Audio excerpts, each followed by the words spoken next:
Olá, pessoal. Continuando o tour pela minha primeira Bíblia, parte 2. Eu tive que dividir esse vídeo em duas partes, então nós vamos continuar daqui, certo?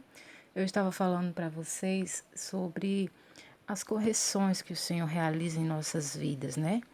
E até falei assim que Deus me corrige muito. E o que acontece, gente? Deus corrige todos os seus filhos, Ele corrige a mim, corrige a você. Com certeza você ouve a correção de Deus e busca obedecer ao Senhor, se voltar para Deus. Porque se você não está ouvindo Deus falar com você, se você não recebe nenhuma correção, não é? Aí a palavra diz que alguma coisa está errada. Então, lá em Hebreus diz que se nós recebemos correção é porque somos filhos de Deus e Deus corrige o filho que ama, não é?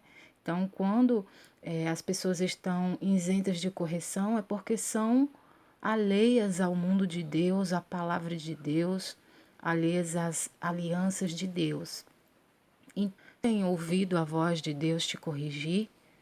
Isso significa que você está certo sempre em tudo, que você é perfeito? Obviamente que não, deve ser porque você está precisando buscar mais a Deus e entender melhor a voz de Deus, porque muitas vezes Deus fala com a gente e a gente não entende, não compreende que é Deus falando. Então tem que buscar essa direção, é na Bíblia que a gente vai receber essa direção. É na Bíblia, é buscando a Deus em oração, é se consagrando, é entendendo os caminhos de Deus, buscando conhecer, por mais que muitas vezes a gente tenha dificuldade de entender alguns assuntos, não é? Quando a pessoa, assim, principalmente quando a pessoa é nova na fé, não desista. Busque a palavra do Senhor, insista. O Espírito Santo, ele habita em você. Você recebeu Jesus como seu Salvador, creu na palavra, então você tem o Espírito Santo. O seu corpo é templo e morada do Espírito Santo. E é o Espírito Santo que vai te guiar e vai direcionar a sua vida espiritual. Certo, meu querido? Então, graças a Deus pelas correções de Deus na nossa vida. Agora, o que nós precisamos fazer é obedecer. Porque a palavra do Senhor fala lá em Provérbios, no capítulo 29, que o homem repreendido muitas vezes e endurece a cabeça, ele vai ser quebrantado repentinamente sem que haja cura. Tá entendendo? É exatamente o que aconteceu com o faraó. Deus falava com ele, mas toda a vida ele endurecia a cabeça, endurecia a mente para Deus, endurecia o coração para Deus. Então, o castigo vem para aqueles que desobedecem ao Senhor. Entendeu? Então, nós temos que ouvir a voz de Deus e atender, obedecer, seguir os caminhos de Deus para as nossas vidas. E aí a gente vai ser vitorioso, porque, meu amigo, essa vida aqui é passageira, viu? Passageira mesmo. Então, vamos continuando aqui no tour pela minha Bíblia, né? Aí, depois aqui de Apocalipse, finalizou, né? Então, aqui tem uma cronologia bíblica, falando sobre os tempos, os períodos, né? A pré-história, o princípio, né? A criação, Adão e Eva no Jardim do Éden, Caim e Abel, Noé e o dilúvio, a Torre de Babel. Aí vem os patriarcas, Israel no Egito e o Êxodo. Muito legal isso aqui para a gente ter uma ideia, uma noção do tempo, né? Então, gente, acabei de perder aqui o flash da minha câmera. Vai ficar meio difícil de ver agora, mas eu vou explicando aqui. Aí, aqui a gente tem a cronologia do Novo Testamento.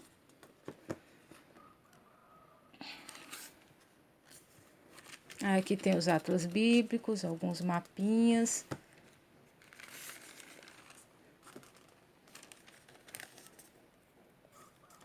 As 12 tribos, explicando aqui a localização de cada tribo, quando foi dividida a terra, né, para as 12 tribos de Israel.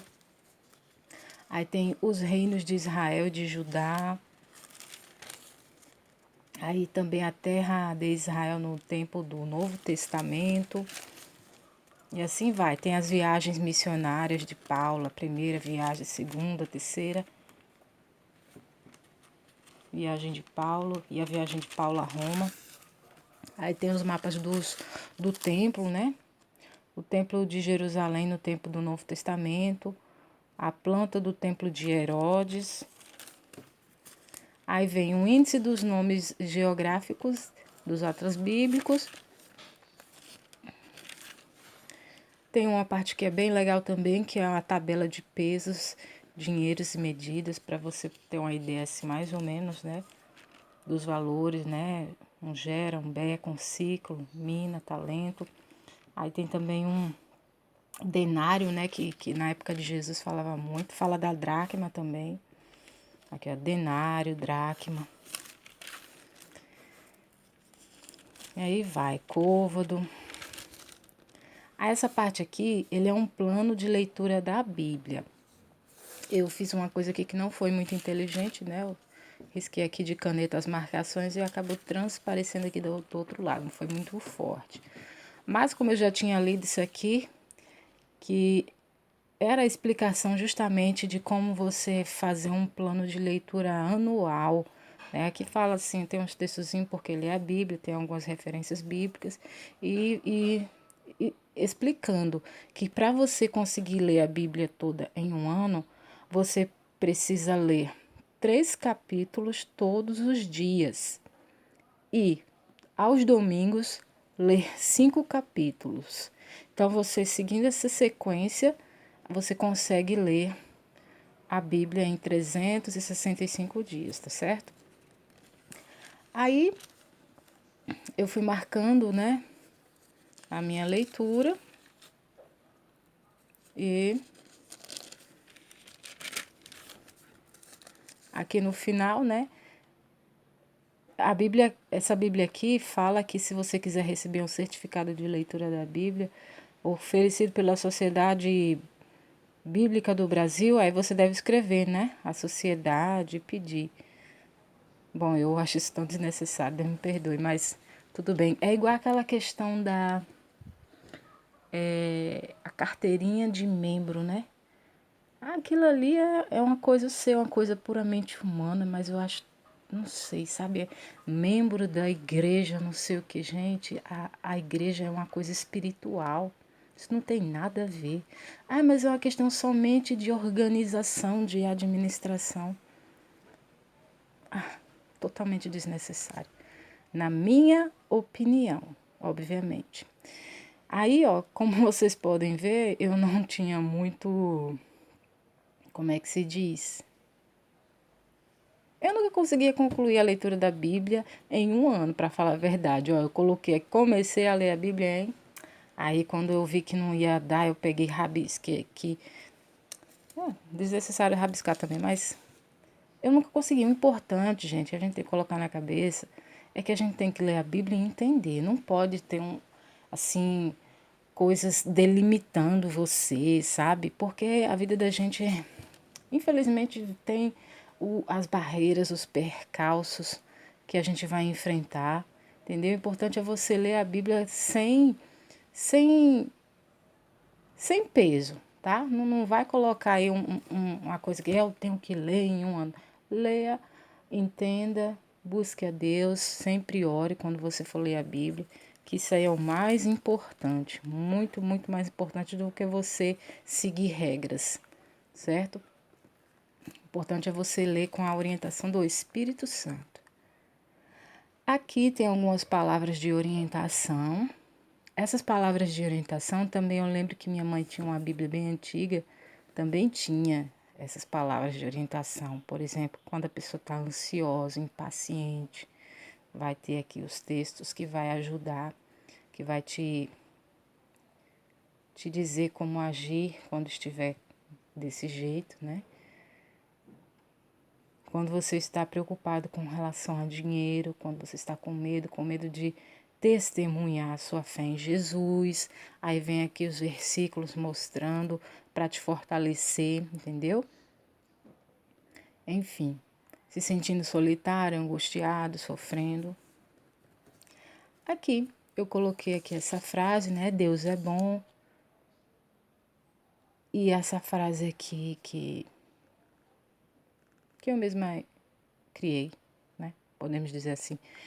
Jesus, eu te amo mais do que tudo. Na verdade, não é uma frase que eu criei, foi mais uma declaração de amor, né? Te amo mais do que tudo, te amo porque tu estás acima de tudo. Tava dizendo a Deus por que eu amo a Deus, né? E fala a verdade, por que se ama a Deus? Deus é maravilhoso, gente. Porque nada do que existe existiria se o Senhor não existisse. Deus é a razão da nossa existência. Aqui tem essa folhinha, né, que é para anotações. Eu fiz algumas anotações aqui. Eu escrevi o dia que Jesus me salvou, que foi no dia 8 de janeiro de 2001. Foi no círculo de oração do bairro das Quintas, em Natal, Rio Grande do Norte. Aí eu coloquei também o dia que eu fui batizada nas águas, no dia 25 de março de 2001, na Igreja Central das Assembleias de Deus, que fica lá no bairro do Alecrim, certo? O dia que eu recebi uma unção muito forte do Espírito Santo, que foi no dia 6 de maio de 2001, foi em uma vigília em Descerrosado, que é um bairro aqui também próximo ao bairro que a gente morava, em Descerrosado, certo? Aí Jesus é fiel, ele é poderoso, ele é salvador. Aqui eu coloquei uma representaçãozinha da Bíblia. Aí escrevi: este livro tem poder. E aqui algumas frases que eu coloquei, aqui algumas dedicatórias das minhas amigas. E é isso, gente. Espero que vocês tenham gostado do vídeo. Se inscreva no canal, compartilhe com seus amigos.